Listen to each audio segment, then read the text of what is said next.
marocaine et de l'économie de demain du pays. Notre démarche a été claire. Quand on voit comment le modèle marocain s'est fabriqué, on voit qu'il a été construit autour de 4 ou 5 piliers fondamentaux.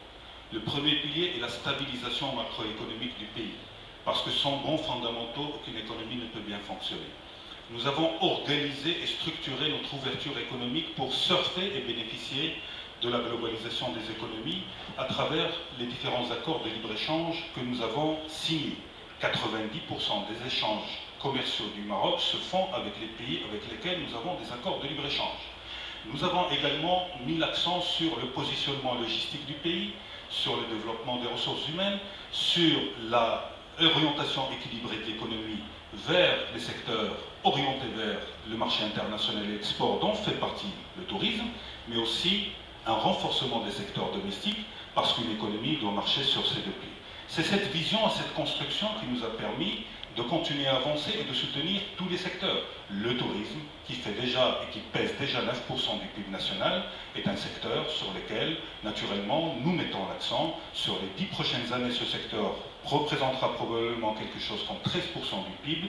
Il est déjà à 420 000 emplois, il pourra peut-être aller vers un doublement des emplois. Donc, c'est un secteur structurant, important pour l'économie, mais surtout un secteur pourvoyeur de devises. Cette conjoncture et le tourisme, on ne peut pas ne pas en parler. Comment vous le ressentez, comment vous le vivez, quel dispositif, sachant qu'évidemment, il y a des alertes un peu partout dans le monde, et on ne peut pas y échapper en ce qui concerne notre propre marché. Justement, il y a quelques jours, il y a un journaliste qui m'a posé la question, il me dit, mais monsieur le ministre, le gouvernement ne reconnaît pas la crise.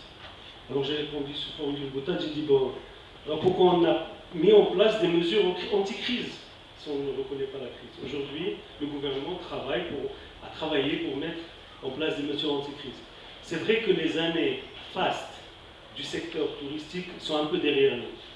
De 2003 à 2007, la croissance mondiale de la demande touristique était de 7% par an. En 2008, elle a régressé à 2%. Et les premiers mois de 2009 ne sont à moins 7%. Ça veut dire qu'on est passé à plus 7 au niveau de la demande, à moins 7. Ça prouve tout simplement, et bien sûr chaque jour donne et livre dans son actualité l'ensemble des entreprises à l'échelle internationale qui sont en difficulté. Le secteur est exposé. Quand ça va bien, c'est normal, le pouvoir d'achat augmente, les gens vont améliorer, disons, voyager et profiter de la vie, j'allais dire. Et quand ça va un peu mal, le chômage, la baisse de pouvoir d'achat, le premier budget qui est coupé au niveau de nos marchés, justement, exportateurs, marché traditionnel, le premier budget qu'on coupe au niveau des ménages, c'est le budget des loisirs. Donc c'est pour dire que c'est difficile. Mais qu'a-t-on fait?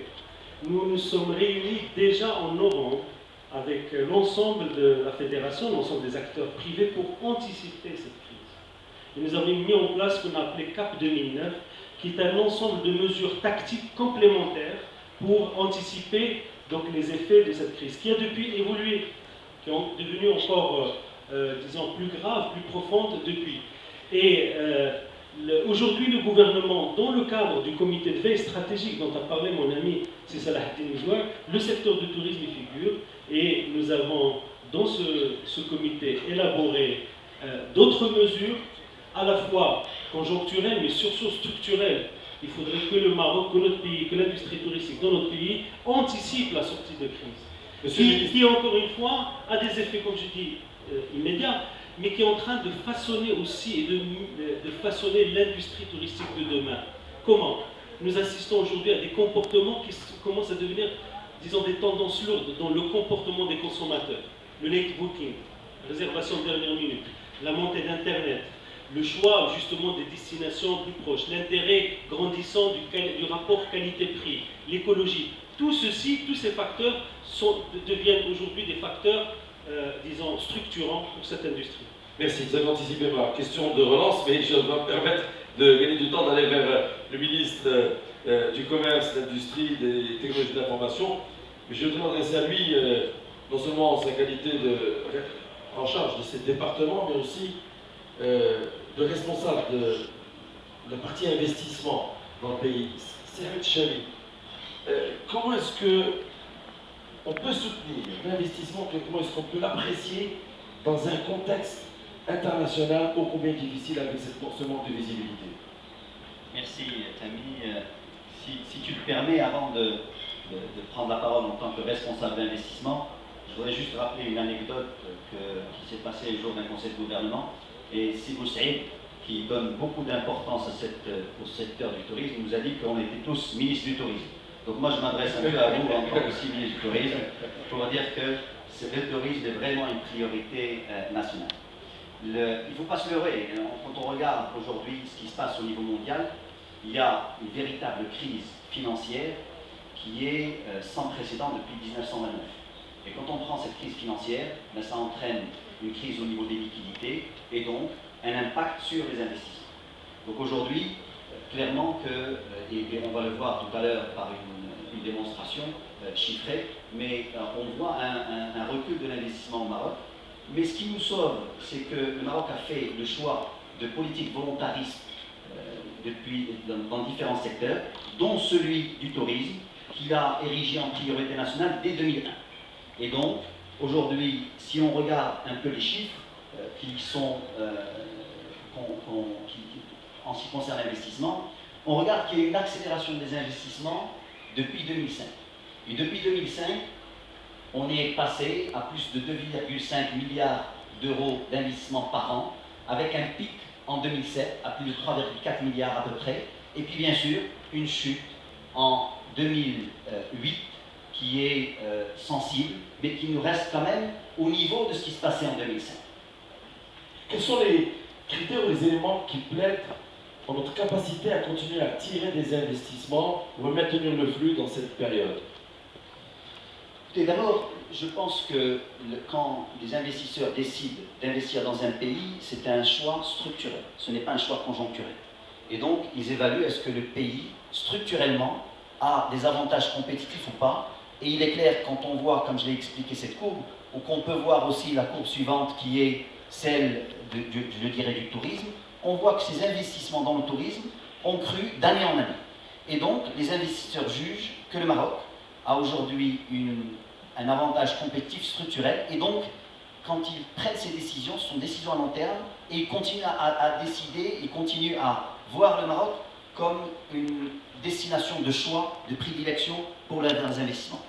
Ce qui peut se passer, et ce qui est normal, c'est qu'à cause de cette crise financière, on décide de reporter quelques investissements, et c'est ce qu'on a vu aujourd'hui au Maroc.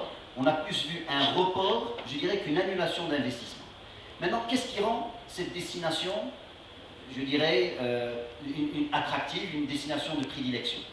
Premièrement, je crois que tout investisseur regarde est-ce qu'il y a une véritable stabilité institutionnelle au niveau d'un pays quand il veut investir. Je crois que la transition et je dirais ce que montre le Maroc depuis l'indépendance et conforte les gens dans ce sens-là. La deuxième des choses, c'est qu'il faut que le Maroc offre, ou que le pays offre cette impression de mouvement, cette impression qu'il se passe des choses, et c'est ce que fait aujourd'hui le Maroc. Le Maroc est un pays en mouvement, où nous avons un choix qui a été fait par le souverain d'accélérer les réformes, avec de nouveaux leaders, que ce soit des leaders politico-économiques, qui sont là pour accélérer ces réformes. La deuxième pilier ou troisième critère de choix, c'est ce dont a parlé mon ami et collègue Salah, c'est de dire qu'il faut construire sur des bases macroéconomiques saines, avec une discipline budgétaire, une discipline monétaire. Et donc quand les gens viennent et investissent, ils savent que leur investissement est protégé, qu'ils ne vont pas être dans un pays de d'hyperinflation, et qu'ils vont, sur le long terme, pouvoir, je dirais, bénéficier ou pouvoir rentabiliser leur investissement. Et le dernier critère, c'est un critère qui est plus d'attractivité ou je dirais d'encouragement à l'investissement. Et nous avons aujourd'hui un véritable cadre incitatif qui encourage les investisseurs à choisir le Maroc comme plateforme d'investissement. Merci, je voudrais m'adresser